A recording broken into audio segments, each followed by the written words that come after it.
Bismillahirrahmanirrahim. Alhamdulillah, kembali kita melanjutkan pelajaran kita membaca buku tafsir salat. Kita akan membaca doa yang kedua. Subhanakallahumma wa bihamdika, doa yang kedua dari doa iftitah ya.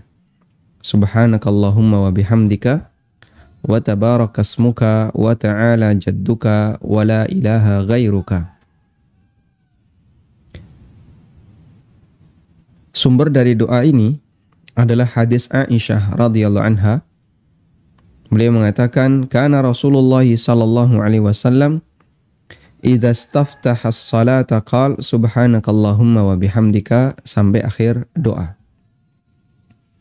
Nabi sallallahu alaihi wasallam ketika membaca doa iftitah, beliau mengucapkan subhanakallahumma wa bihamdika wa tabarakasmuka wa ta'ala jadduka wa la ilaha ghairuka. Kemarin kita sudah membahas tentang subhanakallahumma wa bihamdika, yang maknanya adalah bihamdika sabbahtuka. Dengan segala pujimu ya Allah, aku mensucikanmu. Ay bifadlika wa hidayatika lidzalika alladhi tujibu hamdaka sabbahtuka. Maksudnya adalah disebabkan karena karuniamu, hidayahmu, yang itu mengharuskan aku untuk memujimu, sabbahtuka, aku mensucikanmu. Dan gabungan ini, subhanallah wa bihamdih, adalah dua kata yang sangat dicintai oleh Allah, sebagaimana disebutkan dalam hadis riwayat Bukhari, kalimatani habibatani ila rahman thaqilatani fil mizan. Kemudian ada dua kalimat yang dia dicintai oleh Ar-Rahman, berat di timbangan, khafifatani fil lisan, dan dia ringan untuk diucapkan. Subhanallah wa bihamdihi subhanallahil azim. Kemudian kita beralih kepada kalimat wa tabarakasmuka.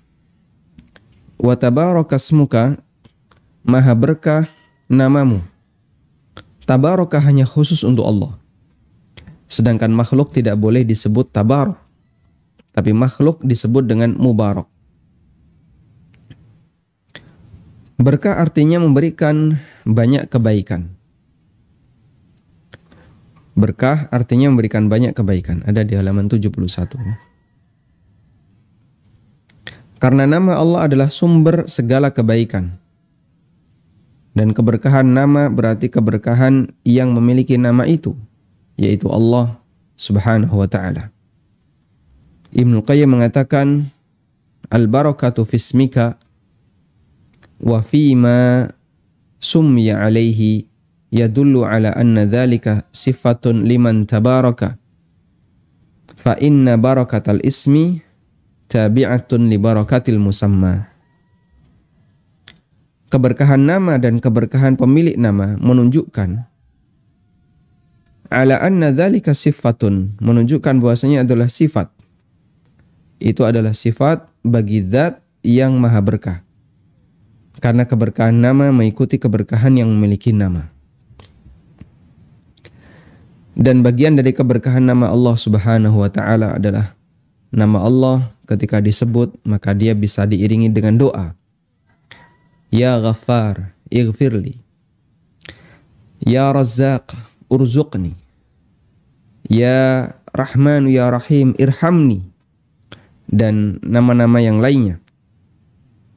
Sehingga dengan menyebut nama Allah subhanahu wa ta'ala, doa kita akan semakin mustajab.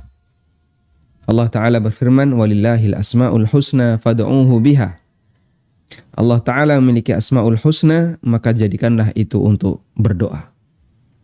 Sehingga dengan sebab asma'ul husna, doa seorang hamba semakin diijabai oleh Allah Azza wa Jal. Dan jamaah dimakan Allah Subhanahu wa Ta'ala, siapakah sumber berkah? Makhluk ataukah Allah? Jawabannya Allah. Makhluk itu diberkahi dan bukan sumber berkah. Sehingga makhluk mendapatkan keberkahan dari Allah. Sementara Allah subhanahu wa ta'ala dialah zat yang menciptakan keberkahan. Makanya posisi makhluk adalah mubarak, makhluk yang diberkahi. Sedangkan Allah tabaraka, dia zat yang memberikan keberkahan. Maka makhluk tidak bisa memberikan keberkahan kepada makhluk yang lain kecuali atas izin Allah Subhanahu wa taala, di mana makhluk itu bisa menularkan kebaikan bagi yang lain. Dan makhluk yang diberkahi berarti makhluk itu mendapatkan banyak kebaikan dari Allah Subhanahu wa taala. Lalu dia bisa menularkan sebagian keberkahannya, sebagian kebaikannya kepada makhluk yang lain. Karena itu Allah Subhanahu wa taala menyebut beberapa makhluk yang banyak memberikan kebaikan bagi makhluk yang lain dengan sebutan berkah. Contohnya Allah Subhanahu wa taala menyebut tanah suci Mekah. Inna awwala baitin wudi'a lin-nasi lalladzi bi Bakkata mubarakah. Sesungguhnya rumah pertama yang diletakkan untuk manusia adalah lalladzi bi Bakkata mubarakah. Adalah rumah yang berada di kota Bakkah, di kota Mekah, mubarakan, yang diberkahi. Apa keberkahan kota Mekah? Keberkahan kota Mekah adalah siapa yang beribadah di sana, maka dia mendapatkan pelipatan pahala yang jauh lebih besar dibandingkan yang beribadah di luar kota Mekah. Allah Subhanahu wa taala juga menyebut Baitul Maqdis sebagai kota yang diberkahi. Subhanalladzi asra bi'abdihi lailan minal masjidil haram ilal masjidil aqsa alladzi barakna haulah. Maha suci zat yang memberangkatkan hambanya di waktu malam dari Masjidil Haram ke Masjidil Aqsa alladzi barakna haulahu, yang kami berkahi daerah sekitarnya. Sehingga termasuk di antara tempat yang diberkahi oleh Allah Subhanahu wa taala adalah Baitul Maqdis. Dan Allah Subhanahu wa taala menyebut Lailatul Qadar dengan malam keberkahan. Inna anzalnahu fi lailatin mubarakah. Inna kunna mundzirin fiha yufraqu kullu amrin hakim. Sesungguhnya aku turunkan Al-Quran fi lailatin mubarakah, di malam yang diberkahi. Di malam yang diberkahi karena Lailatul Qadar adalah malam di mana ketika orang melakukan ibadah, maka pahalanya akan dilipatkan berkali-kali oleh Allah Subhanahu wa taala. Dan masih banyak lagi yang lainnya. Allah Subhanahu wa taala juga menyebut air hujan dengan ma'an mubarak, air yang diberkahi. Wa anzalna minas sama'i ma'an mubarakan fa'ambatna bihi jannati wa habbal hasid. Dan aku turunkan dari langit ma'an mubarak, air yang diberkahi. Karena seperti yang kita tahu, air hujan memberikan banyak kebaikan bagi kehidupan makhluk yang ada di muka bumi. Sehingga kita memohon kepada Allah agar kita diberkahi, agar kita bisa memberikan banyak kebaikan bagi yang lain, banyak kebaikan bagi lingkungan, banyak kebaikan bagi masyarakat. Karena orang yang diberkahi oleh Allah Subhanahu wa taala, maka dia akan banyak memberikan kebaikan bagi orang yang berada di sekitarnya, masyarakat yang berada di sekitarnya. Selanjutnya kalimat wa ta'ala jadduka. Maha tinggi keagunganmu. Maha tinggi di sini adalah tinggi kemuliaan, karena Allah memiliki sifat-sifat yang sempurna kemuliaannya. Wala ilaha ghairuka, dan tidak ada Tuhan yang berhak disembah selain Engkau. Di sini ada ikrar tauhid, mengimani bahwa satu-satunya yang berhak disembah dan diibadahi hanya Allah Ta'ala. Ikrar ini dilakukan setelah kita menetapkan sifat-sifat sempurna untuk Allah. Sifat-sifat dengan kita memuji Allah subhanakallahumma wa bihamdika wa tabarakasmuka wa ta'ala jadduka. Kemudian kita ikrarkan wala ilaha ghairuka. Selanjutnya ada catatan di sini. Ketika sholat malam Nabi SAW membaca doa iftitah seperti di atas, namun dengan tambahan kalimat La ilaha illallah. La ilaha illallah 3 kali. La ilaha illallah. Allahu akbar kabira. Allahu akbar kabira. Allahu akbar kabira 3 kali.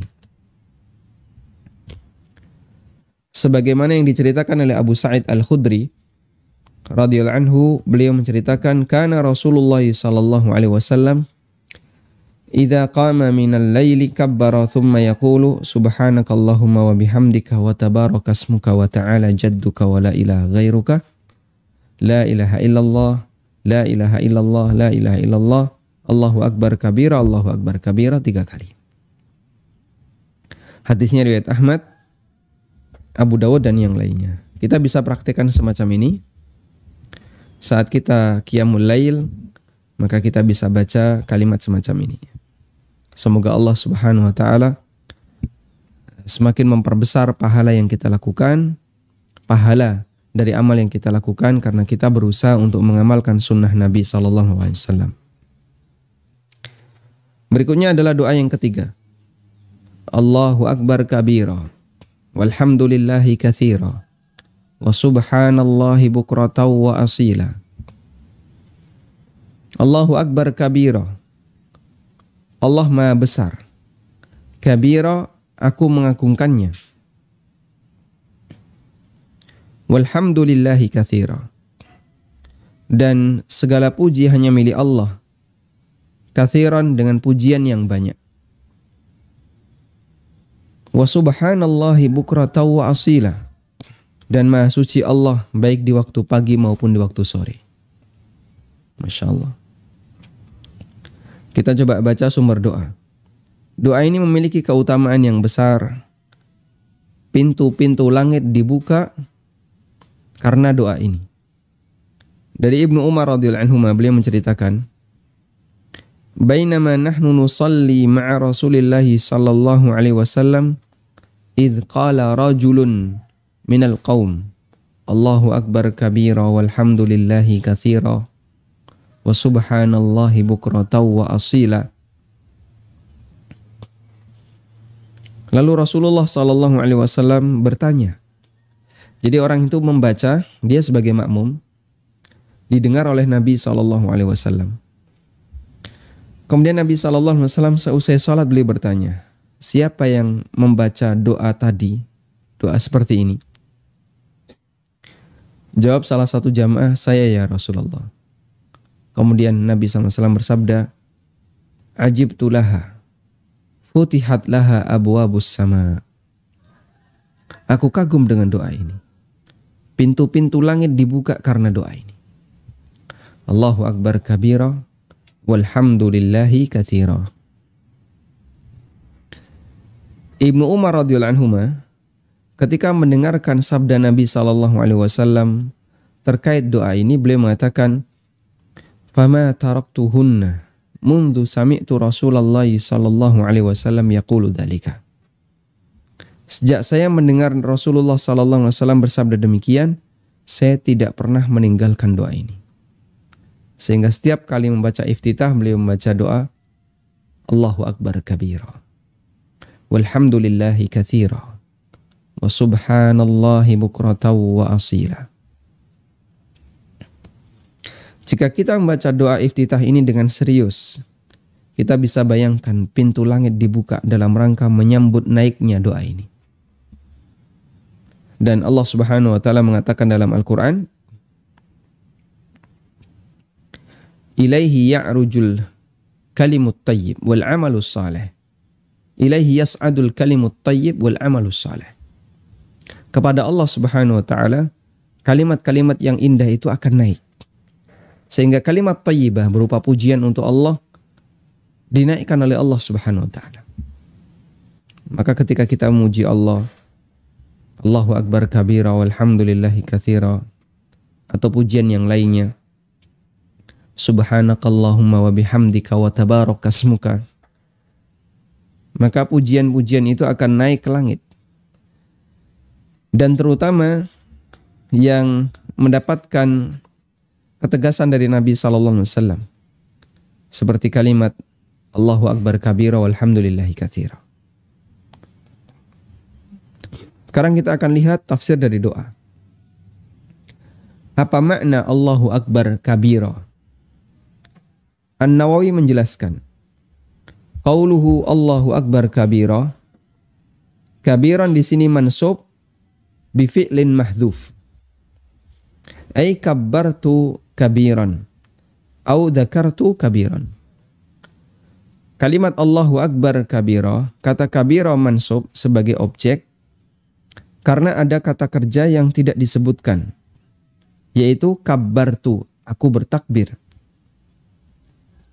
Sehingga jika dibaca lengkap, maka aku bertakbir, kabbartu kabiran, aku bertakbir dengan takbir, ya, mengagungkan zat yang maha besar. Atau dzakartu kabiran, aku menyebut zat yang maha besar. Sehingga ketika kita mengucapkan Allahu Akbar kabira, Allahu Akbar di sini sifat Allah, Allah zat yang maha besar. Kabiran, dan aku mengagungkan zat yang maha besar. Sehingga kata kabiran di situ menyimpan kata kerja, karena kabiran itu bukan kata kerja ya. Tapi dia menyimpan kata kerja yang kalau kita sebutkan kata kerjanya adalah kabbartu kabira. Karena begini ya. Jika ada sebuah kalimat disebutkan objeknya saja, maka kalimat itu menjadi tidak sempurna. Kecuali jika di situ ada kata kerjanya. Sehingga misalnya ya, ada satu kalimat lalu di sini ada objek.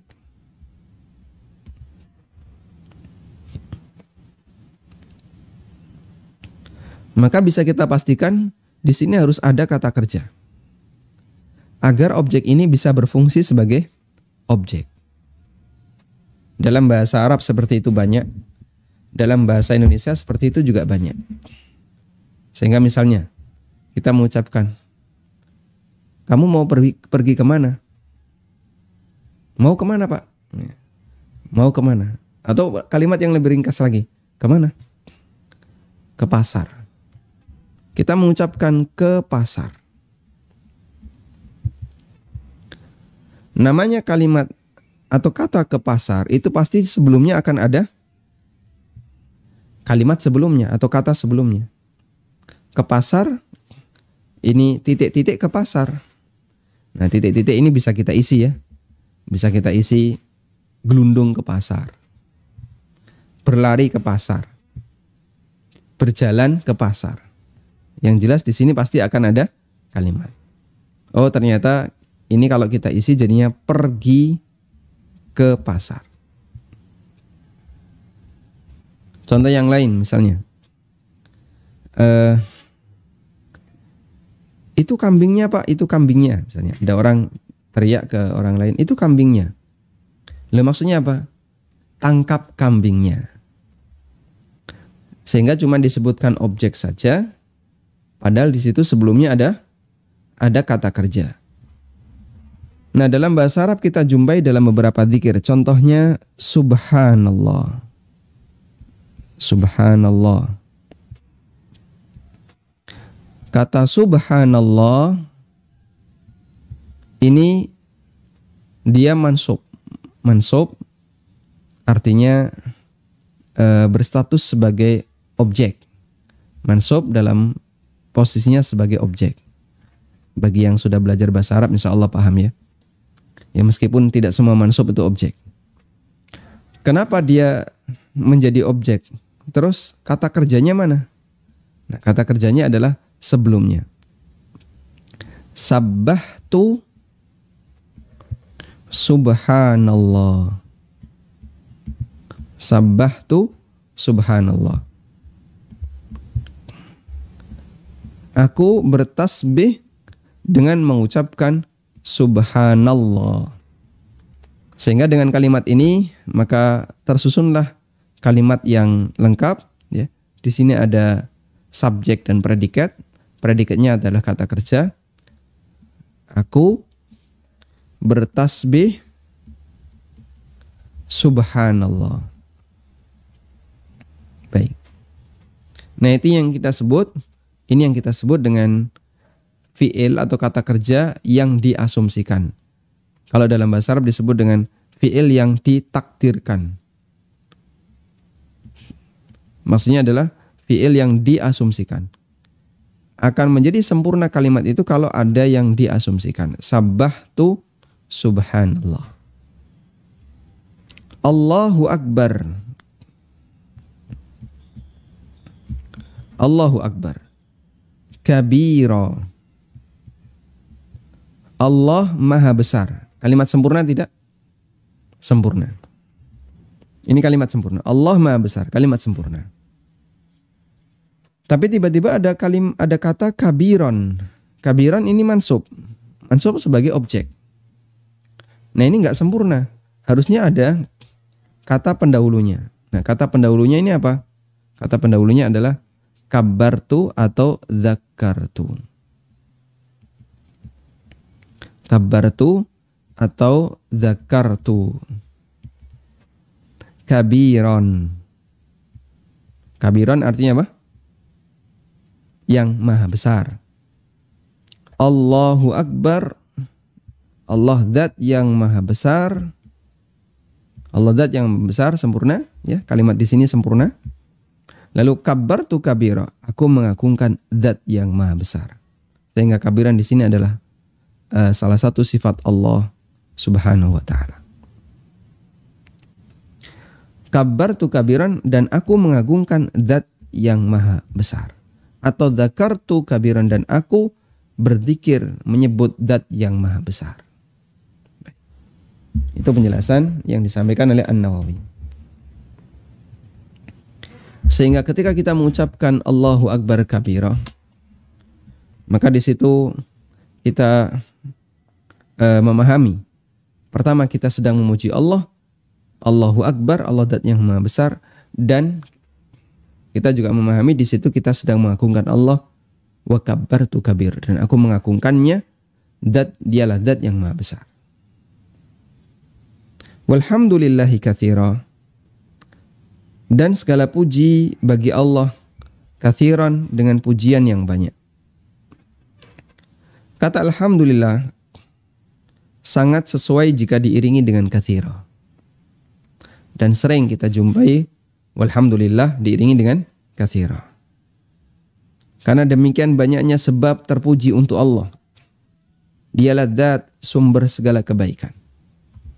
Sehingga Allah terpuji apapun keadaan yang terjadi di tengah makhluknya. Disebutkan dalam hadis riwayat Tabrani, Nabi SAW bersabda, Qala rajulun alhamdulillahi katsira, fa'azamaha al-malak ay yaktubaha, faraja'a fiha rabbahu azza wa jal, faqala uktubha kama qala abdi katsira. Ada orang yang mengucapkan alhamdulillahi katsira hingga malaikat tidak sanggup, fa'azamahal malak, malaikat enggak sanggup untuk menulisnya.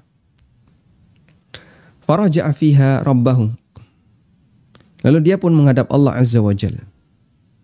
Lalu Allah berfirman, uktubha kama qala abdi katsira, catat seperti apa yang diucapkan oleh hambaku dengan jumlah yang banyak. Sehingga Allah Subhanahu wa taala berikan kemuliaan untuk kalimat ini. Alhamdulillahi katsira, karena dia zat yang maha terpuji. Dan pujian Allah Subhanahu wa taala adalah pujian yang banyak. Karena dia kebaikannya banyak. Dan Allah maha terpuji apapun keadaan hambanya. Sehingga sekalipun kita sedang mengalami musibah, maka kita memuji Allah dengan kalimat apa? Alhamdulillahi ala kulli hal. Segala puji bagi Allah ala kulli hal, apapun keadaannya. Sekalipun kita tidak sedang mendapatkan nikmat, sekalipun kita sedang mendapatkan musibah, namun Allah Subhanahu wa taala maha terpuji apapun keadaannya. Alhamdulillahi ala kulli hal. Nah, sehingga Nabi SAW memuji Allah ketika beliau mendapatkan kenikmatan, beliau memuji alhamdulillahi bini'matihi tatimmus shalihat. Dan ketika beliau mendapatkan musibah, beliau memuji alhamdulillahi ala kulli halin. Karena pujian untuk Allah itu disebabkan dua hal.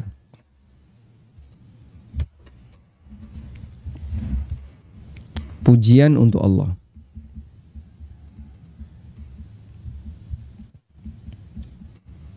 Ada dua hal. Pertama, karena kesempurnaan Allah.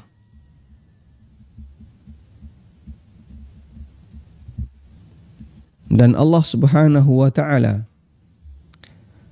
Maha sempurna, nama dan sifatnya, keagungannya, apapun kondisi hambanya.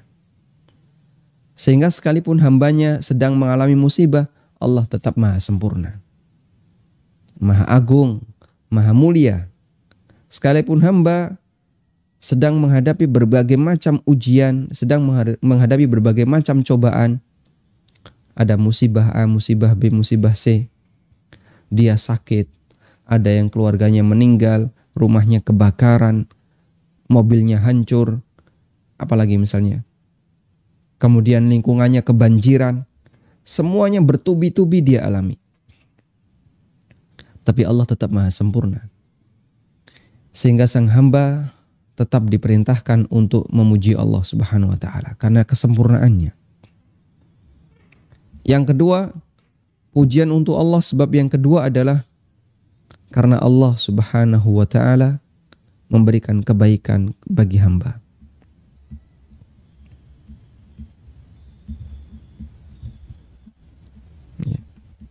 Memberikan kebaikan bagi hamba.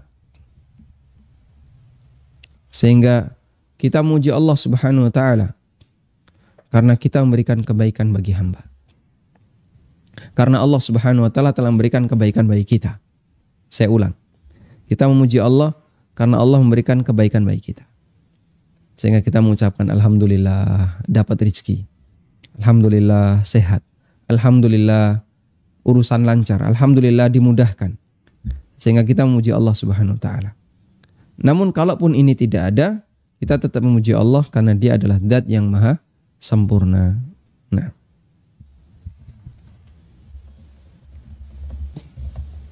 wa subhanallahi bukratan wa asila. Dan maha suci Allah baik di waktu pagi maupun di waktu sore.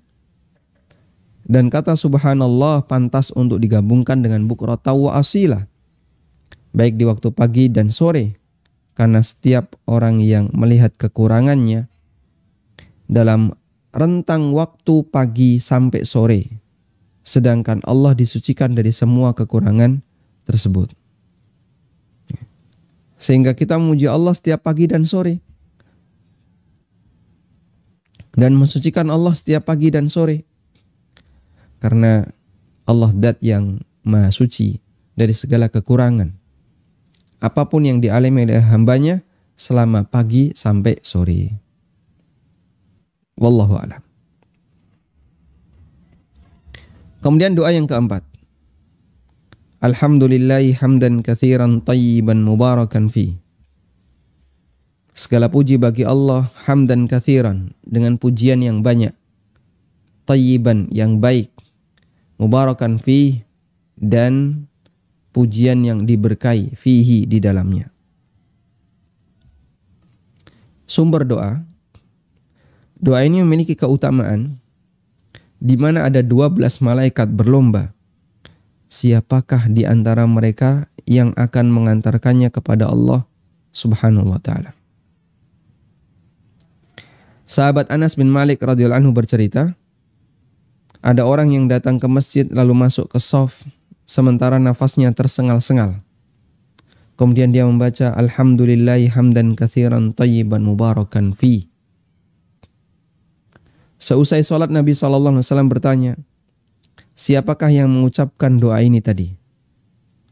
Semua sahabat terdiam, lalu beliau menimpali, siapapun yang mengucapkan kalimat ini tadi tidak ada masalah. Kemudian orang tadi mengatakan, Aku tadi yang terburu, yang datang buru-buru, dan nafasku tersengal-sengal, lalu aku membaca doa ini. Kemudian Nabi SAW bersabda, laqad ra'aitu 12 malakan yabtadirunaha ayyuhum yarfa'uha. Aku melihat ada 12 malaikat. Mereka berlomba untuk mengantarkan doa ini. Masya Allah. Hadisnya riwayat Ahmad, Muslim, dan yang lainnya. Dan dohir dari hadis bahwasanya doa ini dibaca ketika iftitah. Dan nanti ada yang mirip seperti itu ketika i'tidal. Alhamdulillahi hamdan katsiran tayyiban mubarakan fi. Baik, maka jamaah yang belum terbiasa membaca doa seperti ini, silahkan Anda baca. Alhamdulillahi hamdan katsiran tayyiban mubarakan fi. Cukup ringan, mudah untuk dihafal dan pendek. Namun Masya Allah, malaikat berebut untuk mengantarkan doa ini kepada Allah Subhanahu wa ta'ala. Tafsir dari doa. Dari sahabat Jabir bin Abdullah radhiyallahu anhuma, Nabi SAW bersabda, afdalud du'ai alhamdulillah. Doa yang paling afdal adalah ucapan alhamdulillah. Syekh Abdurrahman Al-Barraq menjelaskan, ucapan alhamdulillah disebut sebagai afdalud du'a, disebut sebagai doa terbaik karena dalam ucapan alhamdulillah terdapat ungkapan syukur kepada Allah. Dan orang yang bersyukur akan ditambah nikmatnya oleh Allah Subhanahu wa ta'ala. Sehingga ketika orang itu bersyukur kepada Allah Subhanahu wa ta'ala, maka itu mendatangkan kebaikan baginya. Akan ditambah nikmat untuknya. Dan orang yang berdoa tujuannya apa? Karena ingin mendapatkan tambahan nikmat. Sehingga kita berdoa karena kita merasa ingin mendapatkan ini, ingin mendapatkan ini, ingin mendapatkan ini. Lalu kita ucapkan dalam doa kita. Maka disebut sebagai afdalud du'a, kalimat alhamdulillah disebut sebagai doa yang terbaik. Karena ketika kita mengucapkan kalimat ini, maka Allah Subhanahu wa ta'ala akan menambahkan nikmat, akan memberikan tambahan nikmat bagi kita. Kita layak bersyukur kepada Allah Subhanahu wa ta'ala dengan semua nikmat yang Allah berikan kepada kita. Makanya para ulama mengatakan syukur itu hafidh. Asyukru huwa hafidh. Hafidh artinya apa? Penjaga. Asyukru hafidhun. Syukur itu penjaga. Karena Allah Subhanahu wa ta'ala memberikan jaminan bahwasanya orang yang bersyukur maka nikmatnya akan ditambah oleh Allah Subhanahu wa ta'ala. La in syakartum la azidannakum wa la in kafartum inna adzabi lasyadid. Kalau kalian bersyukur maka akan aku tambahkan nikmat untuk kalian. Dan salah satu di antara bentuk syukur adalah memuji Allah Subhanahu wa ta'ala. Memuji zat, memuji Allah Subhanahu wa ta'ala, zat yang memberikan kenikmatan, yang memberi nikmat. Baik, makanya bentuk berterima kasih, syukur itu artinya bentuk berterima kasih kepada makhluk dengan memuji makhluk itu. Nabi SAW bersabda, la yashkurillaha man la yashkurin nas. Orang yang tidak bisa bersyukur kepada manusia, dia tidak akan bisa bersyukur kepada Allah Subhanahu wa ta'ala. Baik. Hamdan katsiran, dengan pujian yang banyak. Pujian yang tidak berbilang, tidak ada batas jumlahnya, karena dia zat yang berhak untuk mendapatkan semua bentuk pujian dari hambanya disebabkan banyaknya kebaikannya. Thayyiban yang baik, artinya tanpa ada cacat dan kekurangan, karena Allah maha thayyib, maha baik, sehingga yang diterima oleh Allah hanya yang baik. Apa yang dimaksud dengan pujian yang baik? Badruddin Al-Aini mengatakan, wa ma'na thayyiban ay khalisan salihan au nadhifan minar riya. Makna pujian yang thayyib adalah pujian yang murni, saleh, pujian yang baik dan yang bersih dari segala bentuk riya. Sehingga ketika kita memuji Allah Subhanahu wa taala, tanamkan dalam diri kita jangan sampai ada bentuk riya, jangan sampai ada bentuk sum'ah. Tapi kita bersihkan agar pujian itu menjadi pujian yang apa? Yang thayyib. Sehingga pujian itu nadhifan minar riya, khalisan, bersih dari riya, murni untuk Allah Subhanahu wa taala. Kemudian kalimat mubarakan fihi, pujian yang penuh berkah. Artinya adalah pujian yang terus-menerus, tidak pernah putus. Karena berkah itu maknanya adalah daim.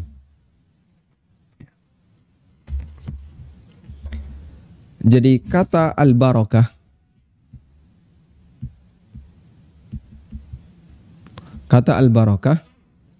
itu memiliki dua makna.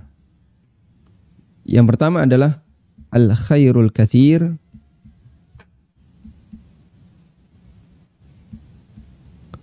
kebaikan yang banyak.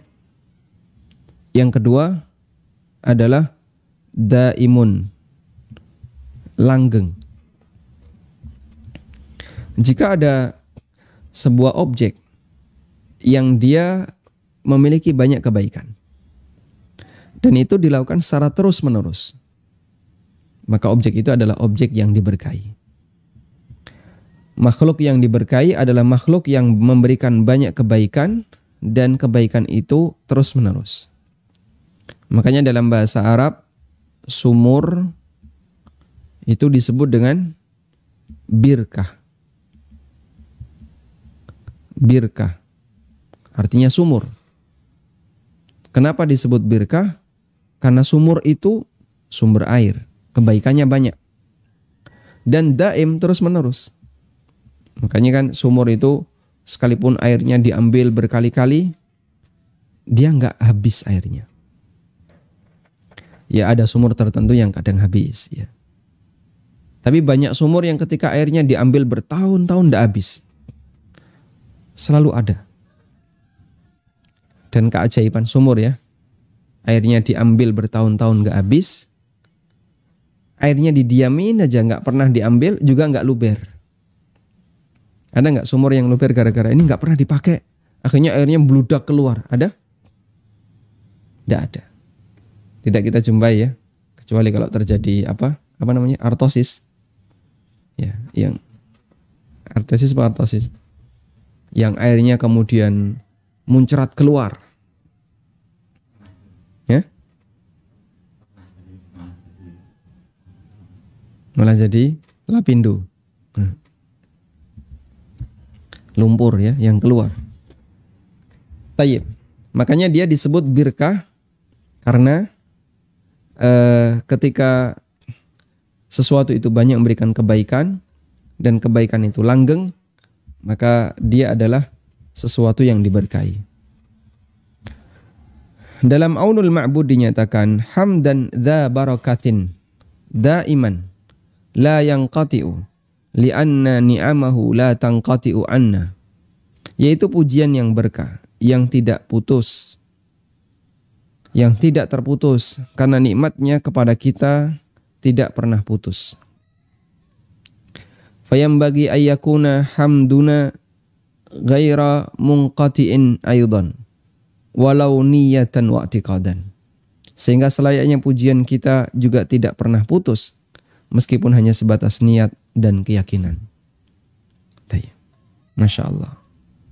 Kita kalau merenungkan doa-doa semacam ini, kita akan menjumpai betapa pilihan kata yang diberikan oleh Nabi SAW adalah pilihan kata yang mengundang ridha Allah Subhanahu wa taala. Karena sifat-sifat pujian yang diberikan untuk Allah adalah sifat yang menunjukkan kesempurnaan zat yang dipuji, Allah Subhanahu wa taala. Semoga kita bisa mengamalkan sunnah semacam ini secara maksimal. Wallahu a'lam. Dan insya Allah di pertemuan berikutnya kita akan membaca doa yang kelima, yang doa iftitah ini dibaca oleh Nabi SAW ketika qiyamul lail. Allahumma rabba Jibrail wa rabba Mikail, Allahumma rabba Jibrail wa Mikail wa Israfil, fatiras samawati wal ard, alimal ghaibi wa syahada, anta tahkumu baina ibadika fima kanu fihi yakhtalifun, ihdini lima ikhtulifa fihi minal haqqi biiznik, innaka tahdi man tasha'u ila siratim mustaqim. Wallahu alam, demikian yang bisa kita bahas. Semoga Anda bisa menikmati pelajaran kita membahas tafsir dari doa-doa yang kita baca ketika sholat, agar sholat kita semakin bermakna. Wassallallahu ala nabiyyina Muhammadin wa ala alihi wa sahbihi wasallam.